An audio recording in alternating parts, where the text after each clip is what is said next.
Okay. So I was the art teacher at Friendsville, but I lived in Grantsville in the National Hotel.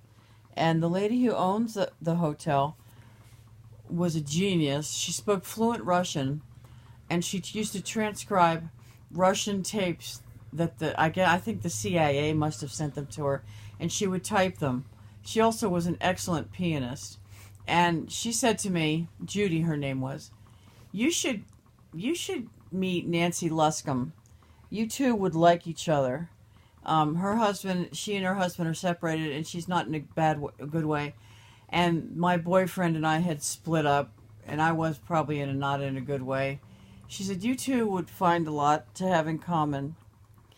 So she said her name is Nancy Luscombe. Well, I was new at Friendsville, but I remember two of the girls were named Luscombe, and they were really cool girls, and they wore Chinese, we used to wear the hippie shoes, black strap like Mary Jane's, and I had noticed them, and they were named Luscombe.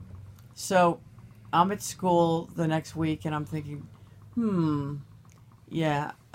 So we had back to school night, where the parents come and they meet their kids' teachers, and I wore my Mexican blouse with all the embroidered flowers on it, just in case I met Nancy Luscombe.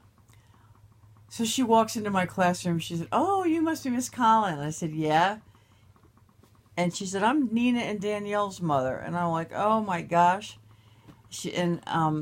I've been wanting to meet you, Judy. Your piano teacher told me that we should meet. She said, "Yeah, my kids came home and they said, we want you to go meet Miss Collin. You would like her, Mommy. She dresses just like the hippies in Elkins." And I was like, I just laughed. And I said, "Yeah, I noticed their Chinese shoes, So anyway, she invited me for dinner, and I went there. She lived in an old farmhouse, and we had a good time, and I got to know the kids. The twins were 2.5. Jesse and Jackie were 2.5, and Nina and Danielle were like 9 and 10, I guess. And anyway, I had a good time there. And we saw each other again, and I guess we became friends. And I was living in this old farmhouse that we called the Cow Palace, and I had a run-in with my roommate. She was not very nice to me. And I called Nancy late at night, and I said, "Oh, I had a big event with Carol." She said, "Listen, you come here, pack a bag and come here and spend the night. You don't need to go back there." And I went there, and I spent the night, and actually I moved in.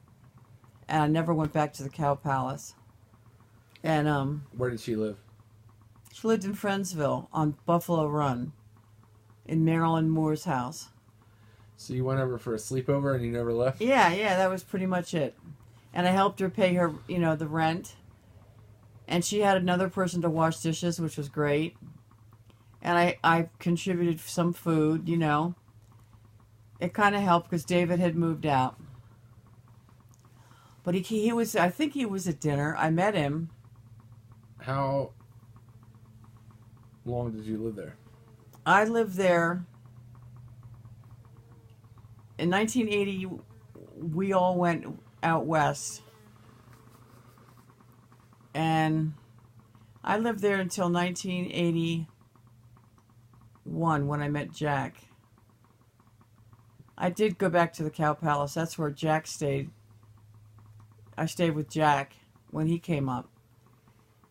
And so you lived there for 2 years? Yeah, I think for 2 years, yeah. Or a year and a half or so. Down in the valley of Buffalo Run with right. the Luscombes? Right. Yep.